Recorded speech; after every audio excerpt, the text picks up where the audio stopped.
இப்பொழுது அமெரிக்கா கூட பீதியில் இருக்கிறன்னு சொன்னால், அதனால் தான் அமெரிக்கா கூட இந்த இறுதி போருக்கு மிக குழப்பத்தில் இருக்கிறன்னு சொன்னால், இதில் வரக்கூடிய பின்விளைவுகள் மிக மோசமானதாக இருக்கும் என்று சொன்னால், உலகளாவிய ரீதியில் அச்சம் வெளியிடப்படுகிறதுன்னு சொன்னால், இவ்வாறானவர்கள் மீதும் தாக்குதல் செய்யப்படுமாக இருந்தால் அது ஒரு பேரழிவை, ஒரு இனப்படுகொலையின் உச்சத்தை அந்த பகுதியில் வெளிப்படுத்தும் என்பதுதான். குறைந்தபட்சம் ஒரு 2 மில்லியன் மக்கள் இப்பொழுது அந்த பகுதிக்கு நகர்த்தப்பட்டிருக்கிறார். ஆகவே ராஃபாவில் என்ன சனத்தொகை இருந்ததோ அதனுடைய 8 மடங்கு சனத்தொகையை அது தன்னகப்படுத்தியதாக இப்பொழுது இருக்கிறது.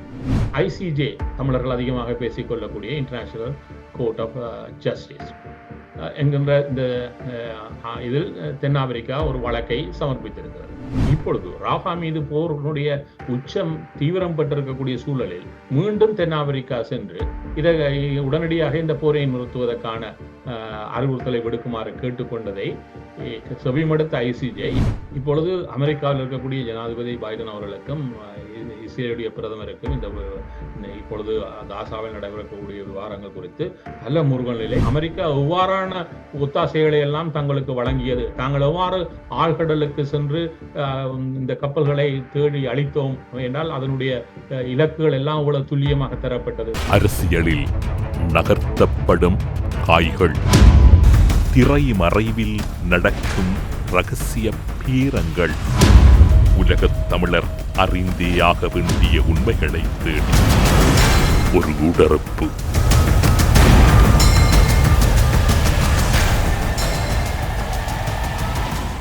கனடாவில் இருக்கும் அரசியல் ஆய்வாளர் நேரு குணரட்னம் அவர்களை ஊடறுப்பு நிகழ்ச்சியோடு இணைத்திருக்கின்றோம். ஊடறுப்பு நிகழ்ச்சியின் சார்பில் உங்களை வரவேற்பதில் மகிழ்ச்சி. வணக்கம். வணக்கம். இஸ்ரேல் ஹமாஸ் அமைப்புக்கு எதிரான போர் பிரகடனம் செய்துள்ள நிலையில் அதனுடைய எதிரொலியாக தற்போது ரஃபா நகர் மீது பலத்த தாக்குதல்கள் இடம்பெற்றிருக்கின்றன. தொடர்ச்சியாக அங்கு தாக்குதல் இடம்பெற்று வருவதாக கூறப்பட்டாலும் அதனை இஸ்ரேல் மறுக்கின்றது. இந்த நடைமுறையை உலகம் பார்த்து கொண்டிருக்கின்றதா? இதனை போரியல் ரீதியாகவும் ஒரு இனத்தினுடைய உரிமைகள் மறுக்கப்பட்டு அந்த இனம் அழித்தொழிக்கப்படுகின்றது தொடர்பாகவும் அரசியல் பார்வை எப்படி இருக்கின்றது? அதாவது இப்பொழுது இந்த காசா என்று சொல்லக்கூடிய பலஸ்தீனர்கள் வாழக்கூடிய இந்த நிலப்பகுதியில் அவருடைய சொந்த பூர்வீக பூமியாக சொல்லலாம். 2 பகுதிகள் இருக்கிறது. வெஸ்ட் பேங்க், காசா, 2 ஒன்றோடு இணைந்தவை அல்ல, பிரிக்கப்பட்டவை. இதில் காசா அவனுடைய மொத்த விஸ்தீர்ணமே 25 மைல்கள் நீளம் கொண்ட 6 மைல்கள் அகலம். அது அந்த 6 மைல்கள் அகலம் நீண்டு வராது. இதை கிட்டத்தட்ட யாழ் குடாநாட்டுடன் நாங்கள் ஒப்பிட்டு சிந்திக்கலாம். ஆகவே இந்த யாழ் குடாநாட்டு பகுதி என்கின்ற ஒரு பகுதிக்கு 2.3 மில்லியன் மக்கள் வாழ்கிறார்கள். அப்போ எங்களுடைய யாழ் குடாநாட்டில் 23 லட்சம் மக்கள் வாழ்வார்கள் என்றால் அதை சிந்திக்கலாம். நாங்கள் 6 லட்சம் 7 லட்சத்தை கடந்ததில்லை. ஆகவே இவ்வளவு பெரிய மக்கள் அடர்த்தியாக வாழக்கூடிய ஒரு நிலப்பகுதி இது. இந்த பகுதியில் இந்த தாக்குதலை அக்டோபர் 27ஆம் நாள் இஸ்ரேல் ஆரம்பித்த பொழுது அவர்கள் இதனுடைய வடபகுதியில் இந்த போரியலை ஆரம்பித்தார்கள். அவருடைய இந்த போரரங்கு வடபகுதியில் தான் அவர் இந்த காசா பகுதியினுடைய தலைநகராக இருக்கக்கூடிய காசா சிட்டி இருக்கிறது. அதனுடன் இன்னொரு பெரிய நகரான ஜபலியா இருக்கிறது. இந்த 2 பகுதிகளும் வடக்கில் இருக்கிறது. இந்த பகுதியில் இருக்கிற மக்கள் கிட்டத்தட்ட 1 மில்லியன் மக்கள் இந்த 2.3 அங்கு இருக்கிறார்கள். அவர்களை வெளியேறுமாறு கட்டளையிட்டுக் கொண்டே இந்த தாக்குதலை செய்தார்கள். அவர்கள் படிப்படியாக இந்த மக்கள் தொடர்ச்சியாக வெளியேறி அந்த பகுதி மீதான ஒரு ஆக்கிரமிப்பை முழுமையாக இஸ்ரேல் படைகள் இப்பொழுது செய்திருக்கிறார்கள். பெருமெண்ணிக்கையான மக்கள் வாழ்வதுபடுவதால் இந்த பகுதியில் ஒரு அடுக்குமாடி குடியிருப்புகளை கொண்ட ஒரு பெரும் கட்டிட தொகுதியாகவே இவை கட்டியமைக்கப்பட்டிருந்தன. இப்பொழுது இந்த வடபகுதியில் இருக்கக்கூடிய இந்த கட்டிட தொகுதிகள் கிட்டத்தட்ட முழுமையாக அழித்தொழிக்கப்பட்டு விட்டன. ஆனால் இதில் நடுப்பகுதிகளில் காசா சிட்டியாக இருக்கலாம் சரி, ஜபலியாக இருக்கலாம் சரி, இந்த பகுதிகளில் இன்னும் ஒரு சிறு மக்கள் குழுமம் தொடர்ச்சியாக இருக்கவே செய்கிறது. அங்கே இருக்கக்கூடிய அகதிகள் முகாங்கள், ஏன்னா இந்த பகுதிகளில் தொடர்ச்சியான அகதி முகாங்களும் இருக்கு. அந்த மக்கள் குழுமம் ஒரு பகுதியினர் இருக்கிறார்கள். ஆனால் அவர்கள் கிட்டத்தட்ட 4 புறத்தாலும் சுத்தி வளைக்கப்பட்டவர்களாகவே இந்த பகுதிகளில் இப்பொழுது இருக்கிறார்கள். இவர்களின் நிலை மிக மோசமான பரிதாபகரமாக இருக்குதுன்னு சொன்னால் அவர்களுக்கு உணவு சிக்கல் இருக்கிறது, தண்ணீரில் சிக்கல் இருக்கிறது, ஏனைய சுகாதார வசதிகளில் சிக்கல் இருக்கிறது என்ற மிக மோசமான ஒரு நிலைமைக்குள் இவர்கள் வைக்கப்பட்டிருக்கிறார்கள். கிட்டத்தட்ட ஒரு பட்டினி சாவுக்குள் வைக்கப்பட்டிருப்பவர்களாக இவர்களை பார்க்கலாம். இதை கடந்து வந்தால் காசாவுடைய இந்த பகுதியினுடைய நடுப்பகுதி இருக்கிறது. இதை வாடிவாஸ் காசா என்பார்கள். இந்த வாடி காசாவுடைய பகுதியை சுற்றி இருக்கக்கூடிய பகுதிகள் சற்று அடர்த்தி குறைந்தவை. இந்த பகுதிகளில் அவர்கள் இரண்டாவது தடவையான தாக்குதல் செய்த பொழுது, இப்பொழுது இந்த வடபகுதியில் இருக்கக்கூடியவர்கள் அகன்று செல்லுகின்ற பொழுது இதில் ஒரு பகுதியினர் இந்த பகுதிகளிலும் தங்கியிருந்தார். இப்பொழுது அவர்கள் மீண்டும் இடம்பெயர்க்கப்பட்டவர்களாக இந்த வாடிவாசா பகுதியை சுற்றி இருக்கக்கூடிய இந்த நடுப்பகுதி, இந்த காசாவுடைய நடுப்பகுதி தாக்குதலுக்கு உள்ளானது. ஆகவே அந்த பக்கம் மக்கள் மீண்டும் நகர ஆரம்பித்து இந்த தென்பகுதிக்கு நகர்ந்தார்கள். இந்த தென்பகுதியில் 2 பிரதான நகரங்கள் இருக்கிறது. கான் யூனிஸ் என்று இருக்கிறது.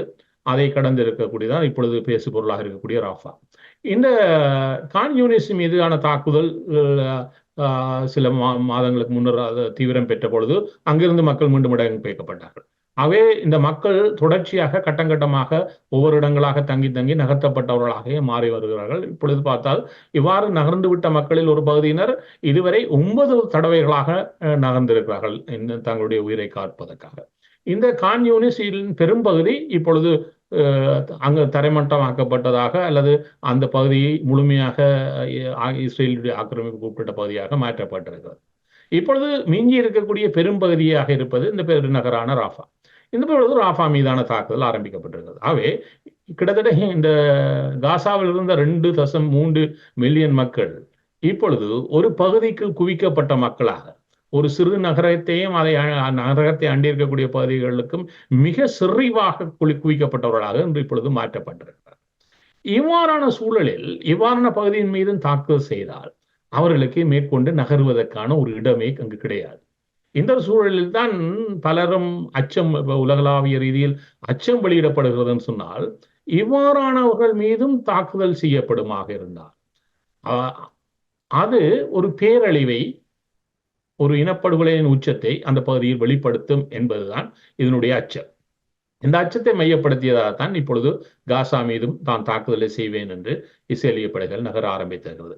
இந்த நகர்வில் நாங்கள் நகரவில்லை என்று சொன்னாலும் ஒன்றை செய்தி முடித்திருக்கிறார்கள். நாங்கள் பேசிக் கொண்டிருக்கக்கூடிய சமகாலத்தில் இப்பொழுது அவர்கள் வடபகுதியில் இருக்கிறார்கள்.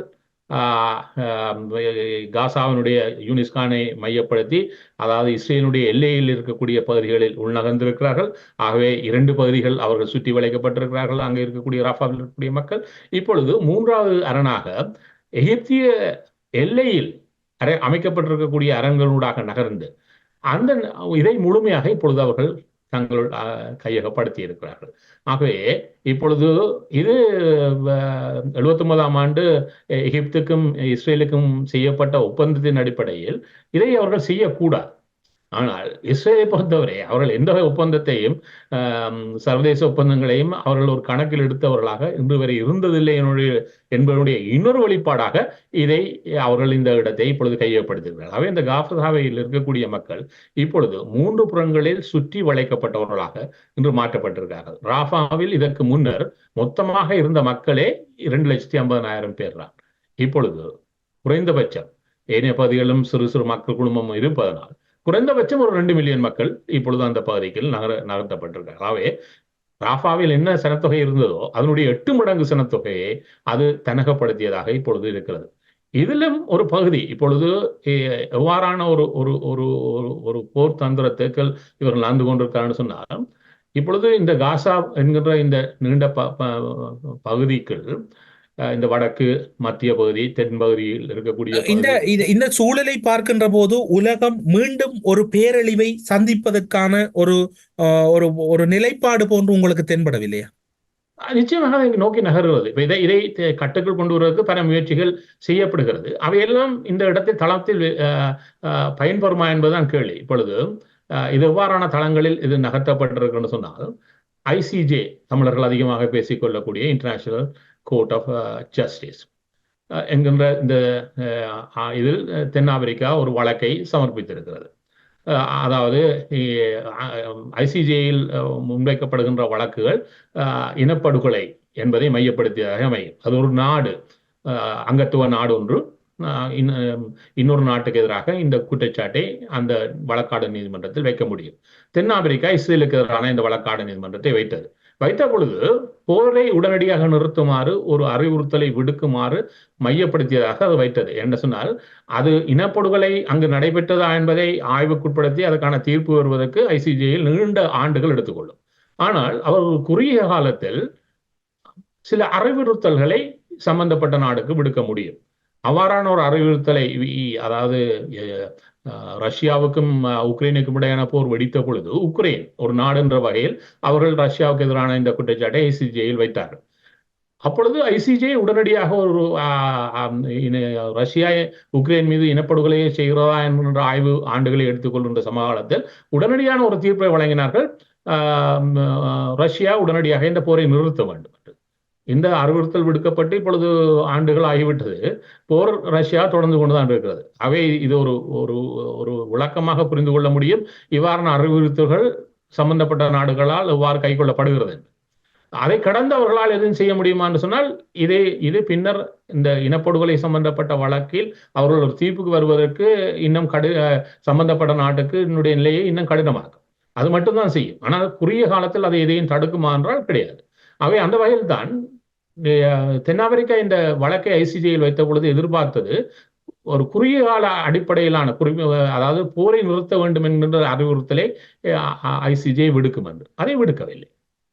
ஆனால் இனப்படுகொலைக்கான புறநிலைகள் அனைத்தையும் இஸ்ரேல் உடனடியாக நிறுத்தியாக வேண்டும் என்கின்ற அறிவுறுத்தலை ப்ராமிஷனல் மெசேஜ் என்பார்கள், அதன் அடிப்படையில் மட்டும்தான் சொல்லிக் கொண்டது.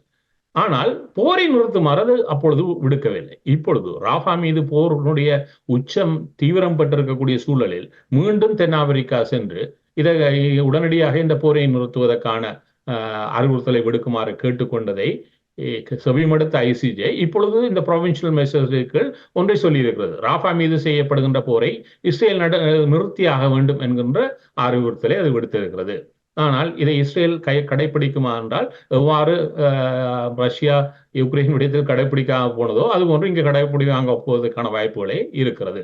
இன்னொரு விடயத்தில் பார்த்தால் ஐசிசி என்று சொல்லக்கூடிய இன்டர்நேஷனல் கிரிமினல் கோட் இருக்கிறது. இரண்டாவது இன்டர்நேஷனல் கிரிமினல் கோர்ட்டில் அது நாடு போட வேண்டிய அவசியம் இல்லை. அங்கு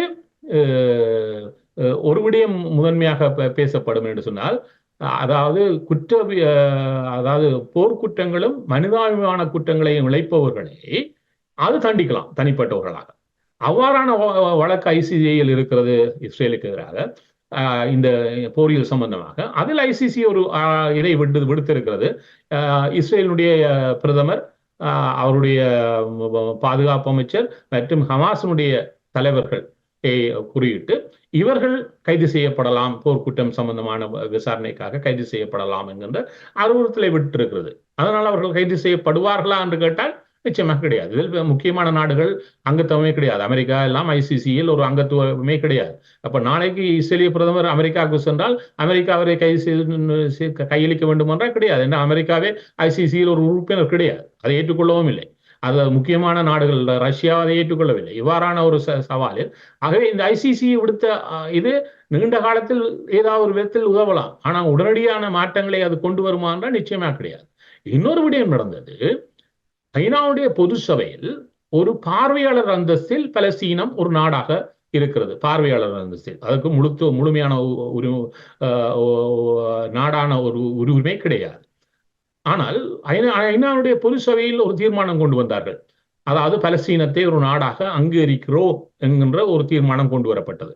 இதற்கு ஆதரவாக 143 நாடுகள் ஆதரித்து வாக்களித்தனர் பலஸ்தீனத்தை ஒரு நாடாக அங்கீகரிப்பதற்கு. ஏனென்று சொன்னால், இஸ்ரேல் பலஸ்தீனத்தை ஒரு நாடாக அங்கீகரிப்பதற்கையோ அது ஒரு நாடாக இருப்பதையோ இன்னும் ஏற்றுக்கொள்வதாக இல்லை. இப்பொழுது இஸ்ரேல் ஒன்றை சொல்லுகிறது, ஹமாஸ் சொல்லுகிறது இஸ்ரேல் என்ற நாட்டை நான் ஏற்றுக்கொள்ளவில்லை என்று. அதை ஒரு குறையாக இஸ்ரேலும் சொல்லுகிறது, ஏனைய நாடுகளும் சில சொல்லுகின்றன. ஆனால் அவர்கள் இஸ்ரேல் இதுவரை பலஸ்தீனத்தை, ஏனால் இப்பொழுது அமெரிக்கா கூட ஒன்றை சொல்லுகிறது, இந்த முறுகலுக்கான ஒரு தீர்வாக இரண்டு நாடுகளே அங்க ஒரு தீர்வு என்பதை அது சொல்லுகிறது. ஆனால் அந்த இரண்டு நாடுகளுக்கான தீர்வுக்கான ஒரு முறைமையை அது முன்னெடுப்பதாக இல்லை. இதே போன்ற ஒரு நிலைப்பாடு ஐரோப்பிய வட்டகையில் இருக்கக்கூடிய சில நாடுகளும் இருக்கிறது. ஆனால் இதை கடந்து பலஸ்தீனத்தை ஒரு நாடாக அங்கீகரிப்பதற்கான ஒரு தீர்மானம் ஐநாவுடைய பொது சபையில் கொண்டு வரப்பட்டது. அப்பொழுது 143 நாடுகள் அதற்கு ஆதரவாக வாக்களித்தன. 9 நாடுகள் தான் எதிர்த்து வாக்களித்தன. எதிர்பார்த்தது போல அமெரிக்கா, இஸ்ரேல் அதுக்கு எதிர்ப்பு தெரிவித்தன. அதை விட சிறிய நாடுகள் அர்ஜென்டினா, செக் ரிப்பப்ளிக் போன்ற நாடுகளை தவிர சிறிய தீவுகளாக இருக்கக்கூடிய சில நாடுகளும் அந்த 9 எண்ணிக்கையில் உள்வாங்கி கொண்டன. வழமை போல கனடா, இங்கிலாந்து போன்ற நாடுகள் வாக்கெடுப்பில் கலந்து கொள்ளாமல் தவித்து விட்டன. இப்பொழுது இருக்கிறது சரி 143 நாடுகள் ஆதரித்து வாக்களித்து விட்டனே, அதனால் பலஸ்தீனத்துக்கு ஒரு நாட்டுக்குரிய அந்தஸ்து ஐநா பொது சபையில் கிடைக்குமா என்றால் இப்பொழுதும் இந்த வாக்கெடுப்புக்கு பின்னர் கூட அது கிடைக்காது. ஏனென்று சொன்னால் அவ்வாறான ஒரு இதை தீர்மானிக்கின்ற பொறுப்பு ஐநாவுடைய பாதுகாப்பு சபைக்கு தான். அங்கே வீட்டோ உள்ள நாடுகளாக அமெரிக்கா, இங்கிலாந்து இருக்கின்ற வகையில் இருக்கின்ற பொழுது, அதாவது குறிப்பாக அமெரிக்கா அதை ஏற்றுக்கொண்டு இப்பொழுது அனுமதிக்காது. அமெரிக்கா சொல்லக்கூடிய ஒரு விடயம் என்று சொன்னால் இது பேச்சுவார்த்தையினூடாகத்தான் அவை ஏற்றுக்கொள்ளப்பட வேண்டுமே ஒழிய அதை கடந்த முறைமைக்கு செல்வது ஒரு சரியான முறைமை இல்லை என்று அமெரிக்கா அதுக்கான வீட்டோவை பயன்படுத்தும். அப்ப இதனால் என்ன மாற்றம் நடந்து விட்டது? இந்த 143 நாடுகள் ஆதரித்து வாக்களித்ததால் என்று சொன்னால், இதுவரை பார்வையாளர் அந்தஸ்தில் இருந்த பலஸ்தீனம் இப்பொழுது அதிலும் அதிகரித்த அதிகாரங்களை கொண்ட ஒரு முறைமையை ஐநா பொது சபையில் இப்பொழுது கொண்டிருக்கிறது. அதாவது அது அங்கு நடைபெறுகின்ற விவாதங்களில் கலந்து கொண்டு தன்னுடைய கருத்தை தெரிவிக்க முடியும். அங்கு உருவாக்கப்படுகின்ற நாளாந்த நிகழ்ச்சி நிரலில் தன்னுடைய உள்ளீடுகளையும் அதனால் இதென்ற முடியும். ஐநாவில் உருவாக்கப்பட்டிருக்கக்கூடிய குழுக்களில் அதுவும் தன்னுடைய அங்கத்துவத்தை அந்த குழுக்களில் கொண்டிருக்க முடியும். இவ்வாறான ஒரு அதிகரித்த உரிமைகளை அது பெற்றுக்கொண்டதை ஒழிய முழுமையான வாக்களிக்கின்ற நாட்டுக்கான உரிமையை அது பெறவில்லை. ஆகவே இந்த சவால்கள், அதாவது முன்னரும் பார்க்காத சற்று மேம்பட்டு வந்திருக்கிறது. இதை கடந்து இந்த 143 நாடுகள் பொது சபையில் வாக்களித்ததை கடந்து அந்த நாடுகள் தங்களுடைய நாட்டில் இவ்வாறான தீர்மானங்களை கொண்டு வர வேண்டும். அதுதான் மேலதிகமான பலநிலையை கொடுக்கும். அவ்வாறான ஒரு நிலையை 3 நாடுகள் இப்பொழுது செய்திருக்கிறார்கள் வெளிப்படையாக. அதாவது ஐரோப்பிய வட்ட இருக்கக்கூடிய 3 நாடுகள், அதாவது நோர்வேயும், அயர்லாந்தும், ஸ்பெயின் ஆகிய 3 நாடுகள் கடந்த வாரம் வெளிப்படையாக அறிவித்தார்கள், நாங்கள் இஸ்ரேலை ஒரு நாடாக அங்கீகரிக்கிறோம் என்று. அவர்கள் அந்த அறிவிப்பை விடுத்ததன் தொடர்ச்சியாக இந்த வாரம் அவர்கள் தங்களுடைய பாராளுமன்ற நாட்டில் அதற்கான முழுமையான அங்கீகார நிலைமையை பூர்த்தி செய்திருக்கிறார்கள். இப்பொழுது அந்த நாடுகளில் விரும்பினால் பலஸ்தீனம் தனக்கான ஒரு தூரகங்களை அமைக்க முடியும் என்று சொன்னால் அது ஒரு நாடாக அந்த நாடுகளில் அங்கீகரிக்கப்பட்டிருக்கிறது. இது ஒரு அதிர்வலையை உருவாக்கி இருக்கிறது. இன்னும் பல நாடுகள் இதில் இணைந்து கொண்டு இங்குதான் இன்னும் ஒரு சந்தேகம் இருக்கின்றது அல்லவா? நீங்கள் குறிப்பிட்டது போன்று அதில் ஒரு நாட்டை பூர்வீகமாக கொண்டவர் தான் இப்போது அமெரிக்காவினுடைய ஜனாதிபதி பைடன் அவர்கள். நோர்வேயினுடைய சூழ்நிலை கடந்த காலங்களில் அமெரிக்காவினுடைய ஒரு நிழலாகவே நோர்வே பார்க்கப்பட்டிருக்கின்றது. ஸ்பெயினை விட்டு விடுங்கள், ஸ்பெயினுக்கு வேறொரு அரசியல் காரணிகளை எல்லாரும் கூறலாம். ஆனால் அமெரிக்காவுக்கு மிக நெருக்கமான நாடுகள் இந்த விடயங்களை கையாண்டு இருக்கின்றது என்றால் அமெரிக்காவினுடைய பின்னணி இதில் இருக்கின்றது. இப்பொழுது அமெரிக்காவில் இருக்கக்கூடிய ஜனாதிபதி பைடன் அவர்களுக்கும் இஸ்ரேலுடைய பிரதமருக்கும் இந்த இப்பொழுது காசாவில் நடைபெறக்கூடிய விவகாரங்கள் குறித்து பல முருகல் பல காலத்தில் வெளிப்பட்டுவே வருகிறது. ஆனால் அவர் தன்னுடைய தனிப்பட்ட இந்த முருகல் நிலையை கடந்து அமெரிக்கா என்கின்ற, அதாவது அமெரிக்கானுடைய ஜனாதிபதிகளை கடந்த அமெரிக்கானுடைய கொள்கை வகுப்பாளர் குழுமம் ஒன்று இருக்கிறது. நீண்ட காலத்தில் தன்னுடைய நலன்களை தக்க வைத்துக் கொள்கின்ற ஒரு குழுமம். அந்த குழுமம் அவரை முழுமையாக அவர் எடுத்த நிலைப்பாட்டில் நகர நிச்சயமாக அனுமதிக்க போவதில்லை. ஆனாலும் கூட இன்னொரு விதத்தில் பார்த்து கொண்டால், நீங்க சொன்னது போல அமெரிக்காவுடைய அன்பு முகமாக நோர்வே நீண்ட காலமாக உலக அரங்கில் பார்க்கப்பட்டிருக்கிறது. அமெரிக்காவுடைய மிக மோசமான கோர முகமாக இஸ்ரேல் அவதானிக்கப்பட்டிருக்கிறது. இப்பொழுது அன்பு முகம் கோர முகத்துக்கு எதிராக திரும்பி இருக்கிறது. அதுவும் அமைந்தது. ஆகவே இதுக்கு பின்னால் அமெரிக்காவுடைய ஏதோ ஒரு நகர்வு இருந்திருக்கிறது. நீங்க சொன்னது போல பைடன் அயர்லாந்துடைய பூர்வீகத்தை கொண்டவர். ஆகவே அயர்லாந்து இதில் முதன்மையாக தன்னுடைய பணியை, அயர்லாந்து அதன் மட்டும் சொல்ல முடியாது. அயர்லாந்து தமிழர் விடயத்திலும் முதலாவது தீர்ப்பாயம் அயர்லாந்தினுடைய டப்ளினில் தான் நடைபெற்றது. அயர்லாந்து தமிழர் விவகாரத்திலும் கூட ஒரு காத்திரமான செயற்பாடுகளை கடந்த காலத்தில் தன்னுடைய நிலை கருதி, என்றால் அயர்லாந்து மிகவும் ஒரு வஞ்சிக்கப்பட்ட தேசமாக இங்கிலாந்தினால் நீண்ட காலம் இருந்திருக்கிறது. அங்க இருக்கக்கூடிய மக்கள் மிக மோசமான துன்பியலை இங்கிலாந்து சார்ந்து அனுபவித்திருக்கிறார்கள். அருகில் இருந்து கொண்டே அனுபவித்திருக்கிறார்கள். ஆகவே அதனுடைய ஒரு வெளிப்பாடாக பாதிக்கப்பட்ட இனக்குழுமங்களுக்கான ஒரு வெளிப்பாட்டை அயர்லாந்து தொடர்ச்சியாக வெளிப்படுத்தி வந்திருக்கிறது. அவர்கள் இப்பொழுதும் அதை வெளிப்படுத்தி இருக்கிறார்கள்.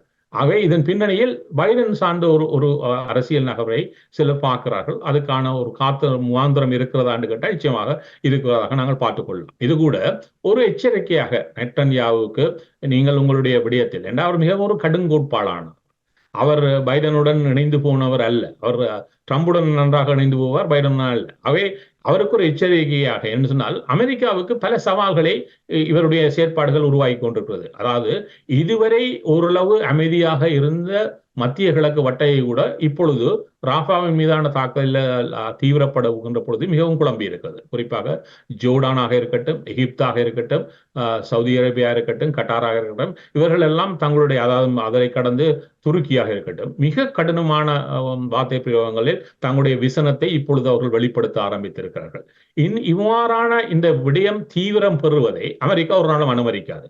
அதாவது இங்குதான் இன்னும் ஒரு வினா இருக்கின்றது. நேரு அவர்களே, நீங்கள் பாருங்கள், ரஃபா நகர் மீதான தாக்குதலின் போது அரபு நாடுகள் கொந்தளிக்கின்றன, உலகமே என்று பல்வேறுபட்ட அழுத்தங்களை கொடுக்கின்றது, உலக ஒழுங்கில் பல்வேறு மாற்றங்கள் ஏற்பட்டுவிடும் என்கின்ற அச்சம், போர் மேகம் சூழ்ந்துள்ளது என்கின்ற அச்சம் தொடர்ச்சியாக ஐக்கிய நாடுகள் சபையாக இருக்கலாம், சர்வதேச மனித உரிமைகள் அமைப்புகளாக இருக்கலாம், சர்வதேச நாடுகளாக இருக்கலாம், அனைவரிடமும் இருக்கின்றது. இந்த பூமி பந்தில் இதே ஏக காலத்தில் தான் கிட்டத்தட்ட ஒரு தசாப்தத்துக்கு முன்னர் ஒரு இனம் இதே ஒரு சூழ்நிலையை எதிர்கொண்டது. முள்ளிவாய்க்கால், அங்கிருந்த கடற்கரை சூழ்நிலை, மக்கள் அந்த பகுதியை நோக்கி நகர்த்தப்பட்டமை, சர்வதேசம் இதே போன்றது ஒரு அறிக்கையை வெளியிட்டுக் கொண்டிருந்தமை, ஏன் அன்று ஈழத்தமிழர்களுக்கு இப்போது நடக்கின்ற அனைத்து விடயங்களும் நடக்கின்ற போது இந்த சர்வதேசம் அறிக்கைகளை வழங்கிவிட்டு வேடிக்கை பார்த்தனவா அல்லது அழியட்டும் என்று கைகட்டி காத்திருந்தனவா? அதாவது ஒரு விடயம் இருக்குதுன்னு சொன்னால், இலங்கை அதில் குளிர் காய்ந்து கொண்டு தான் சொல்லுவேன். இந்த உலகரங்கில் இருக்கக்கூடிய இந்த முக்கிய வல்லரசுகள் ஒரு விடயத்தை, அதாவது குறிப்பாக அமெரிக்காவை வைத்து சொல்லுகிறேன், அவர்கள் ஒரு விடயத்தை பார்க்கிறார்கள்னு சொன்னால், எங்கேயோ ஒரு சவால் நிலையான ஒரு போரியல்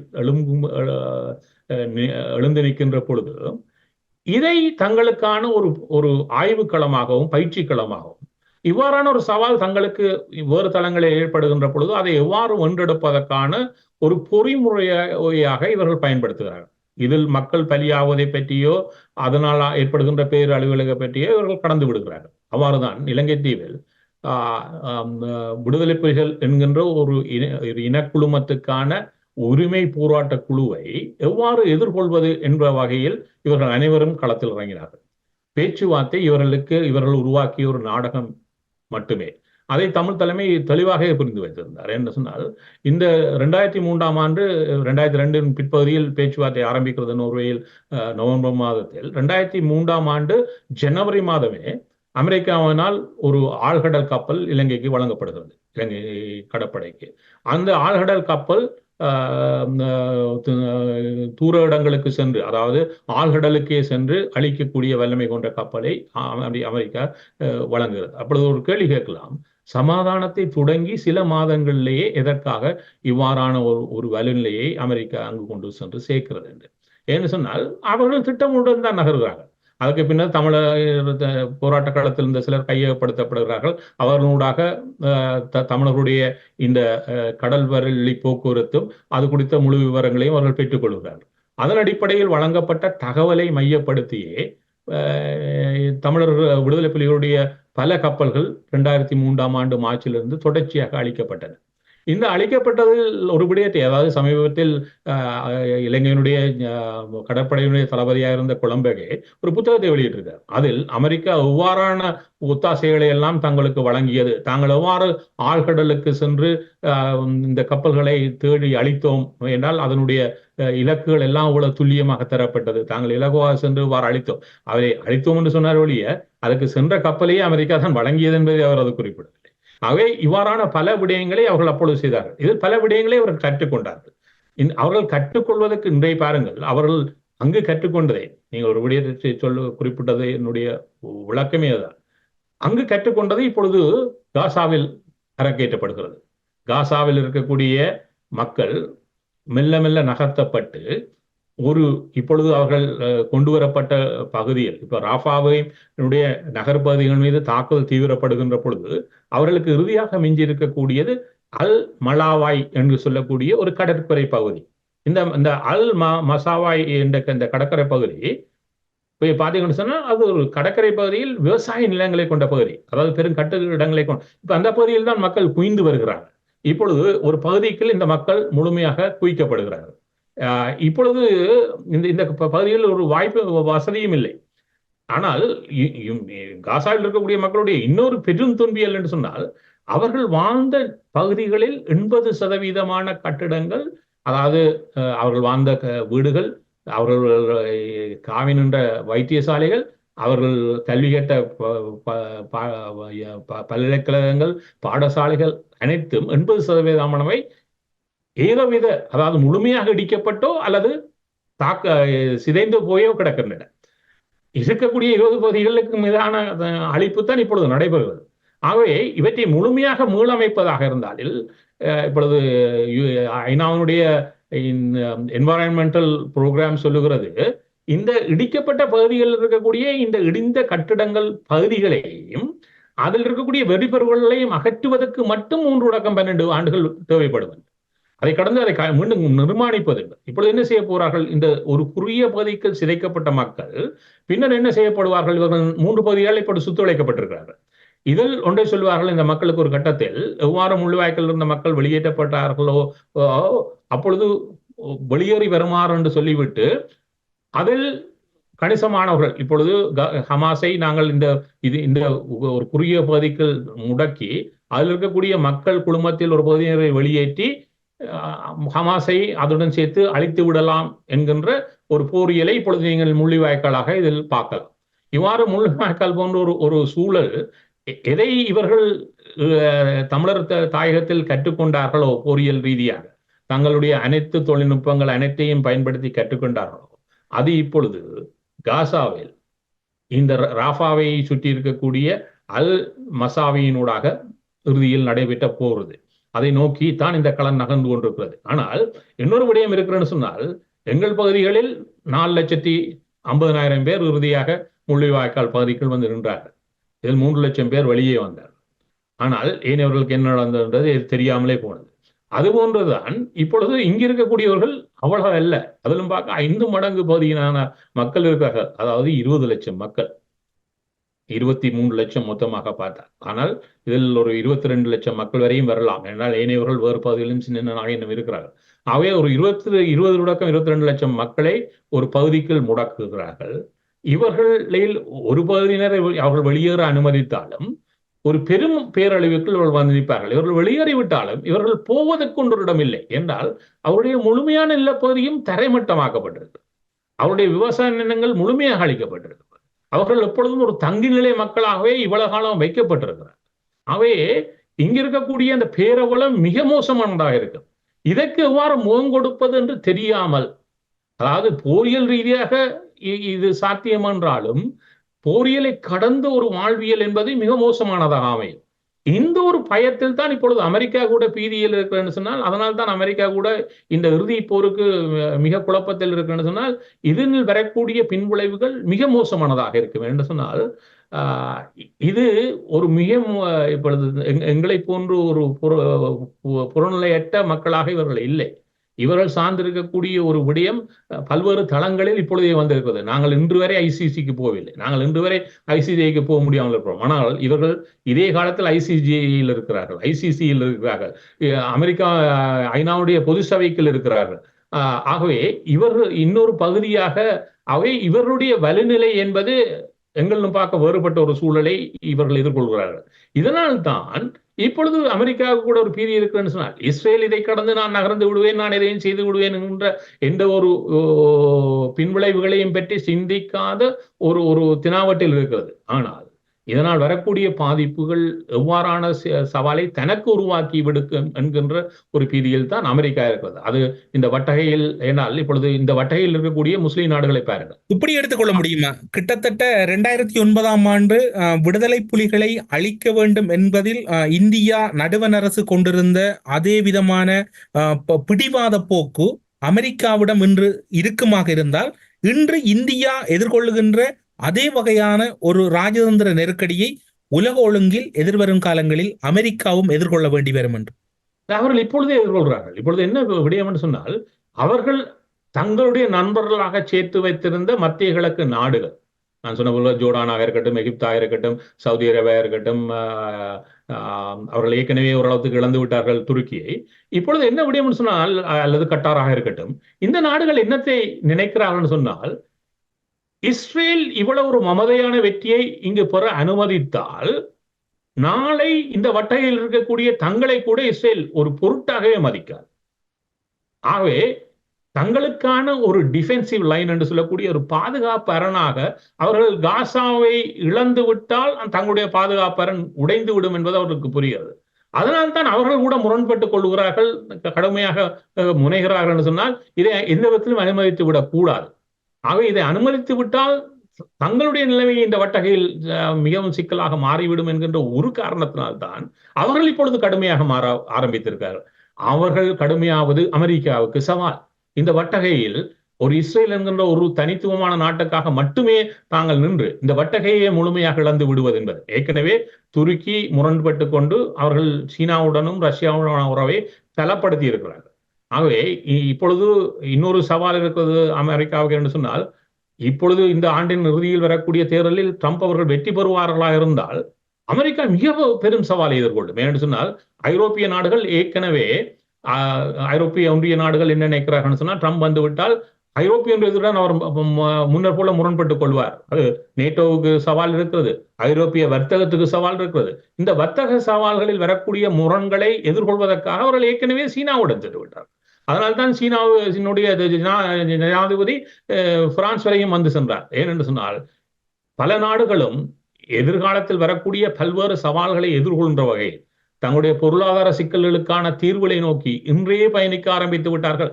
ஆகவே அமெரிக்காவுடைய சவால் நிலையை இஸ்ரேல் தன்னுடைய ஒரு ஆக்ரோஷமான நிலையினால் அல்லது அடாவடித்தன நிலையினால் இன்னும் சிக்கலுக்குள் உள்ளாக்கி கொண்டிருக்கிறது. இதுதான் இஸ்ரேலுக்கும் அமெரிக்காவும் இருக்கக்கூடிய ஒரு முருகல் நிலை. இந்த முருகல் நிலையை சரியாக கவனத்தில் கொள்ளக்கூடியவர்கள் அல்லது கணித்துக் கொள்ளக்கூடியவர்கள் வேண்டுமென்றால் இந்த முருகல் நிலையை இன்னும் தீவிரப்படுத்த முடியும். அந்த முருகல் நிலையை தீவிரப்படுத்துவது அவர்களுக்கான அடைவுகளை பெறுவதற்கான வாய்ப்பை, கதவுகளை திறந்துவிடும். அவை இது இந்த சர்வதேச பூகோள சூழலில் இது பல்வேறு சவால்களுக்கான களத்தை உருவாக்கி இருக்கிறது. இதை சரியாக கணிப்பவரும் சரியாக தீர்மானிப்பவரும் இதற்கான அறுவடைகளை பெற்றுக்கொள்ளக்கூடியவராக மாறியிருக்கிறார். இந்த சூழல் எங்களுக்கு அமையவில்லை.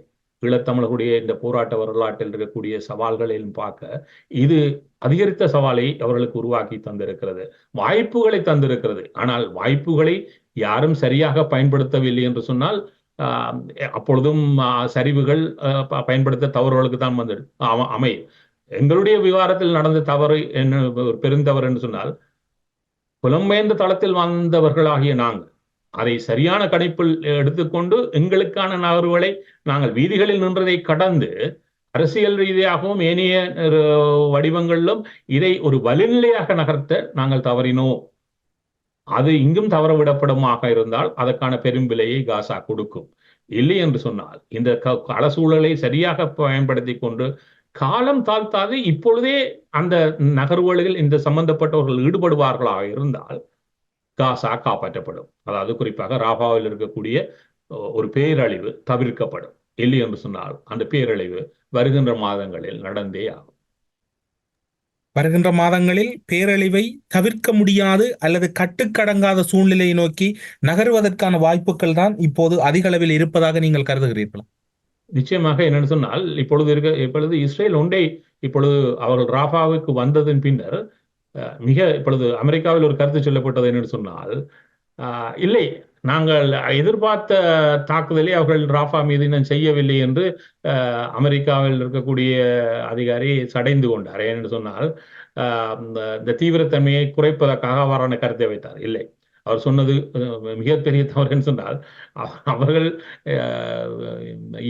எகிப்தினுடைய எல்லை பகுதியினுடைய இதில் 100% இப்பொழுது நாங்கள் அவர் சொல்லி 2 நாட்களிலேயே சென்றடைந்து விட்டார்கள். அவர் பேசுகின்ற பொழுதே 75% தூரம் சென்று விட்டார்கள் அந்த எல்லைப் பகுதியில் இருக்கக்கூடிய இதை தங்களுடைய முழுமையான கட்டுக்குள் கொண்டு வருவதற்கு. என்ன சொன்னால் இப்பொழுது அது 100% அவர்கள் அதை 3வது பகுதியை முழுமையாக அவர் கையப்படுத்தி விட்டார்கள். இப்பொழுது அவர்கள் நடுப்பகுதியாக 3 பகுதிகளாக நகர ஆரம்பித்தாலே இந்த பேரழிவு ஆகவே அவர்களை பொறுத்தவரை இதில் எவ்வளவு தூரம் கால நீடிப்பை அனுமதிக்கிறார்களோ அது இஸ்ரேலுடைய இந்த முயற்சிக்கு அவர்களை பொறுத்தவரை பாதகமாக அமையும். என்றால் அவர்களுக்கான அழுத்தத்தை அவர்களே கூட்ட அனுமதித்தாக அமைந்துவிடும். ஆகவே இப்பொழுது எவ்வாறு முள்ளிவாய்க்காலில் வந்து நின்ற ஈழத்தமிழர் மீது ஒரு கோரத்தாக்குதல் இறுதியில் நடத்தப்பட்டதோ அதுபோன்று எதையும் சிந்திக்காமல் நகர்ந்துவிட்ட இஸ்ரேல் ஒரு கோரத்தாக்குதலை நடத்தியாவது இதை முழுமையாக தன்னுடைய விருப்பத்தில் கட்டுக்கு கொண்டு வருவதற்கு ஆன முயற்சியை அது செய்ய போகிறது. அவ்வாறு அது செய்கின்ற பொழுது இதுவரை இப்பொழுது மொத்த இழப்புகள் 40,000 நெருங்குகிறது. காயப்பட்டவர்களுடைய எண்ணிக்கை லட்சத்தை கடந்து விட்டது. ஆகவே இவ்வாறு இருக்கக்கூடிய எண்ணிக்கைகளில் சில லட்சங்களை நாங்கள் ஒரு குறுகிய காலத்தில் காசாவில் இழப்பதை பார்க்கக்கூடியதாக அமையும். என்று சொன்னால் இந்த இழப்புகளுக்கு பல வடிவங்கள் இருக்கிறது. போரியலில் காயப்பட்டு இறப்பவர்கள் என்று இருக்கிறார்கள். இதை கடந்து இந்த பகுதியில் உணவு இல்லை. அதாவது உணவு செல்வதற்கு குறைந்தபட்சம் ஒரு காலத்தில் இந்த போரியலுக்கு முன்னர் 500 லொரிகளினூடாக உணவுகள். ஏன்னா அங்க இருக்கக்கூடிய 80% மக்கள் ஒத்தாசை உதவிகளில் மட்டுமே தங்கி இருக்கிறார்கள். அங்கு வேறு எந்த விதமான வேலை வாய்ப்புகளும் கிடையாது, உற்பத்தியும் கிடையாது. 80% உணவு வெளியே 500 லொரிகளில் வந்த இடத்தில் இப்பொழுது 100 லொரிகள் கூட வருவதில்லை. இப்போ இந்த போரியல் காலத்தில் ஒன்றுமே வருவதில்லை. ஆகவே அங்கு உணவு என்பது பட்டினி சாவை நோக்கி மக்கள் நகர்ந்து கொண்டிருக்கிறார்கள். 2வது விடயம் இருக்கிறது, எந்தவித சுகாதார வசதிகளும் ஏனைய விடயங்களும் ஒன்றும் கிடையாது. இதை கடந்து இருக்கக்கூடிய விடயம் நீர். ஒரு நல்ல நீர் கிடையாது. ஆகவே இந்த நீர் இல்லாதவனால் மாத்திரம் நாங்கள் பேசிக்கொண்டிருக்கக்கூடிய சமகாலத்தில் 1,30,000 பேர் டயரியா என்று சொல்லக்கூடிய வயிற்றுப்போக்கினால் பாதிக்கப்பட்டிருக்கிறார். இந்த வயிற்றுப்போக்கு எல்லாம் டீஹைட்ரேட் பண்ணால் தண்ணீர் நிச்சயமாக தேவைப்படும். ஆகவே தண்ணீர் இல்லாத ஒரு மக்களுடைய இந்த இழப்புகள் பல வடிவங்களில் நடந்து கொண்டிருக்கிறது. சுகாதார ரீதியாக எழுகின்ற குறுகிய பகுதியில் அதிக மக்கள் வாழுகிறார்கள் சொன்னால் சுகாதார சீர்கேடு மிக மோசமாக இருக்கும். ஆகவே ஒரு போரினாக இறப்பவர்கள் மட்டுமல்ல, இந்த போரின் பாதிப்புகளால் இறக்கக்கூடிய மக்கள் குழுமம் என்றே ஒரு பெரும் குழுமம் அங்கு உருவாகி கொண்டிருக்கிறது. ஆகவே இந்த இறப்பு என்பது பல வடிவங்களில் இறுதியில் நடந்தேறும் என்பதை நாங்கள் இந்த இதனூடாக பார்க்கலாம். அந்த அழிவின் உச்சத்தில் நாங்கள் இருக்கிறோம். அந்த அழிவுகளுடைய இது நாளும் பல ஆயிரங்களை கடப்புகின்ற நாட்களுக்கு நாங்கள் நெருங்கி கொண்டிருக்கிறோம் என்று இன்றைய நிலையை சொல்லிக்கொள்ளலாம். ஊடறுப்பு நிகழ்ச்சியில் இணைந்து கொண்டு இஸ்ரேல் காசா நோக்கி நகர்த்துகின்ற யுத்தத்தினுடைய தாக்கமும் தற்போது உலகளவில் ஏற்பட போகின்ற மனித பேரபலமும் தொடர்பிலான ராஜதந்திர மற்றும் அரசியல் சார்ந்திருக்கக்கூடிய மிக முக்கிய கருத்துக்களை பகிர்ந்து கொண்டமைக்காக சிறப்பு நன்றிகளோடு உங்களிடமிருந்து விடைபெற்றுக் கொள்கிறோம். நன்றி, வணக்கம்.